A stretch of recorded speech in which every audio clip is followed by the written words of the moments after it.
So everybody's had a bad hair day, right?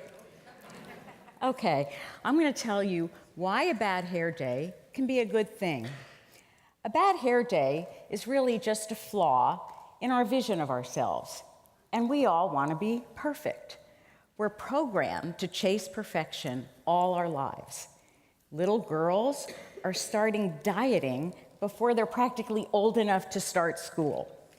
Women are flocking to plastic surgeons to buy Angelina Jolie's lips or J-Lo's butt. Everything is photoshopped, and what's not perfect, we don't post on Facebook. Chasing perfection is a prison. It's a mindset that narrows your vision and takes away your freedom to be the artist of your own life. Now, whether you're after the perfect blouse, the perfect house, or the perfect spouse, we all have different visions of what perfect would look like. Mine was shaped by my dad. He was very dominating, I was very deferential, and things that weren't perfect, he tried to fix. I didn't make the honor roll, I got grounded. I wasn't thin enough, he put me on a diet. I was always on a diet. And no matter how thin I got, I never felt thin enough, which probably sounds familiar. There was actually only one body part I was ever satisfied with. My hair was such a big part of my identity that a bad hair day had the potential to bring me to my knees. 2 months after I first felt the lump in my breast, there was more hair in my hand than on my head.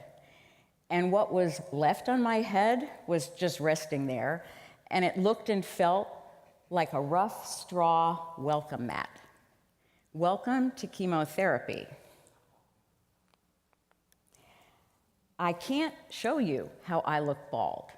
I was never that brave.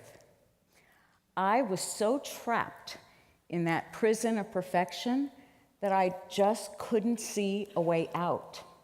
So I never allowed anyone to see me bald.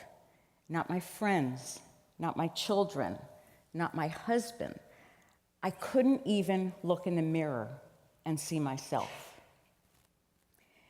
That's an example of things that happen to all of us. Things out of our control in our lives. Things break that we can't fix. And not just bodies, broken hearts, broken dreams, broken families. And it's what you do with the pieces that break that can make you. Now, I wasn't facing just bad hair days. I was facing death. My mom had died of cancer at 41. I had a terrible prognosis, and I felt completely doomed to repeat her destiny. And the worst part was my children. I wanted so badly for their lives to have only good things, and my kids had already experienced some bad things. I'd been divorced. I had just remarried and moved my kids away from their dad, and now they could face being motherless even younger than I was. Why did my kids have to learn so young that life isn't fair? This thought tormented me, but I would put on my happy mommy face, like the day that I got my new breast prosthesis after the mastectomy. I stuck it in my sports bra, I had the wig on, and I tried to be upbeat when I went in to say goodnight to my son. Daniel was just starting first grade. He's all tucked in with 1,000 stuffed animals and one real one. And as I'm bending down to give him a kiss goodnight under the bunk bed, my brand new breast pops out of the bra and hits him smack in the face.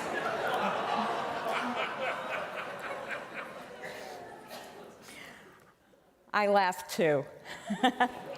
And the sound of laughter was so unusual in our house at that time that my daughter came in from the other room to see what was going on. And she says, "Mommy, last week your hair fell out on Daniel. Now your breast falls out on Daniel. It's not fair. All the good things happen to Daniel."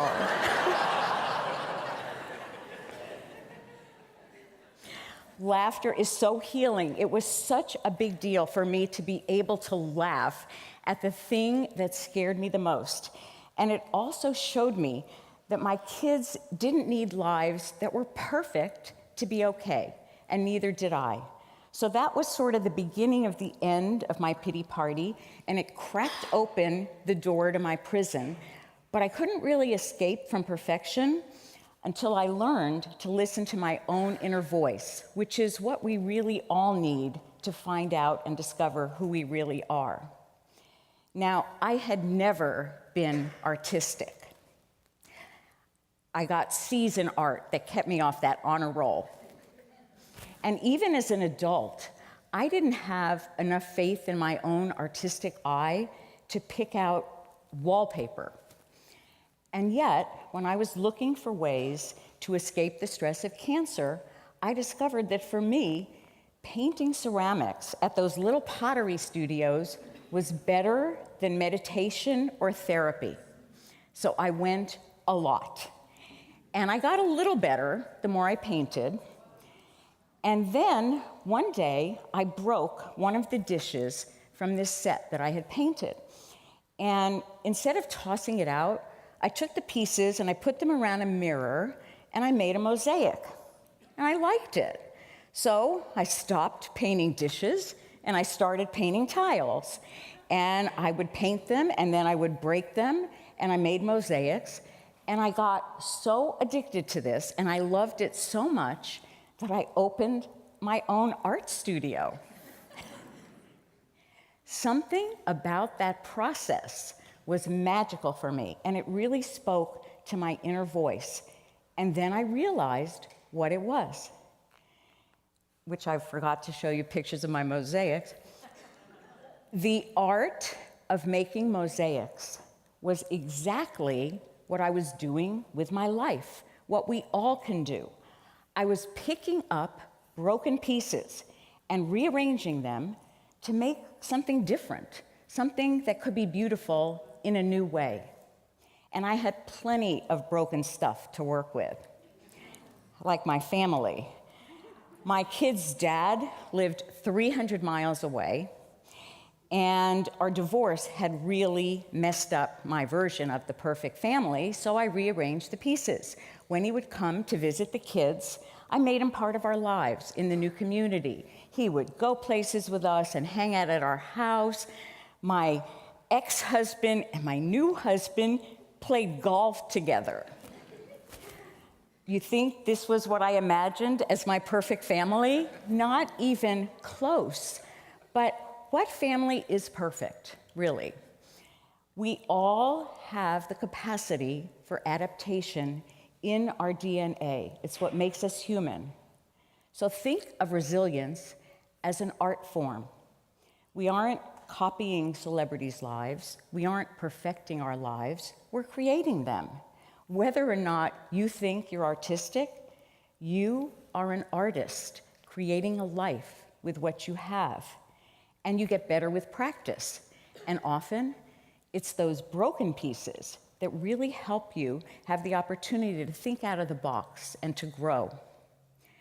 My break with perfection changed everything, including even how I saw myself on the outside.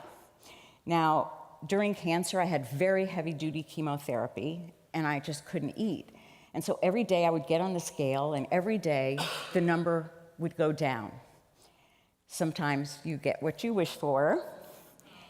And I had planned to have breast reconstruction, where they take your tummy tissue and they use it to make breasts. But I was so skinny, I didn't even have enough tissue to make one size A breast. When I recovered, a little while later, I was still minus the body parts, But now, like now, I have enough tummy tissue to make a set for me and share leftovers. But finally, for the first time, I could really appreciate my body with all its imperfections. But those pesky fakes kept popping out at inopportune moments, like they floated out of my bathing suit when I was snorkeling at the Great Barrier Reef. So I took a dive into authenticity and I stopped wearing them. Just like these amazing women who are part of a Facebook group that I'm in. I so admire their amazing ability to see and find the beauty and the power in the imperfections. Now, I don't have that courage, but I have the same broken body parts, so I created something in my own way. I was no longer wearing a bra, so I thought outside the bra, and I created boobalas to show, that our woman's breasts don't define who we are. And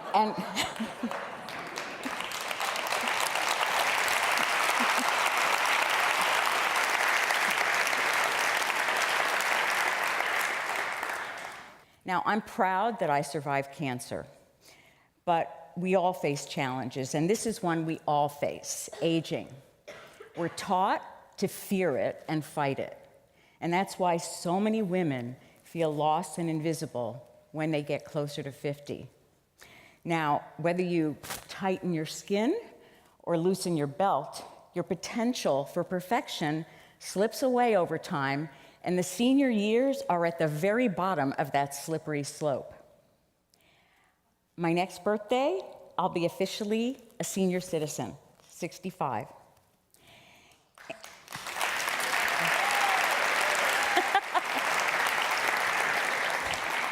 It's actually a little bit hard to say that. But, you know, what's ahead, according to the ads aimed at me, are discounts, decline, and diapers. Apparently, I'm supposed to be winding down, but actually, like many women I know, I'm just winding up for my next act. Women of this age are master artists of resilience. And when you're not worried about perfection, the year you were born doesn't define you any more than a set of boobs does. And besides, whatever the ads say, there's no such thing as anti-aging. We're all headed in the same direction if we're lucky. That's the thing. The secret to being satisfied at any age isn't having perfection. It's having perspective. Now, not recommending cancer as a teaching tool, but for me, the bigger the number, the happier the birthday, because it's one more year I got to have. So I'll take it.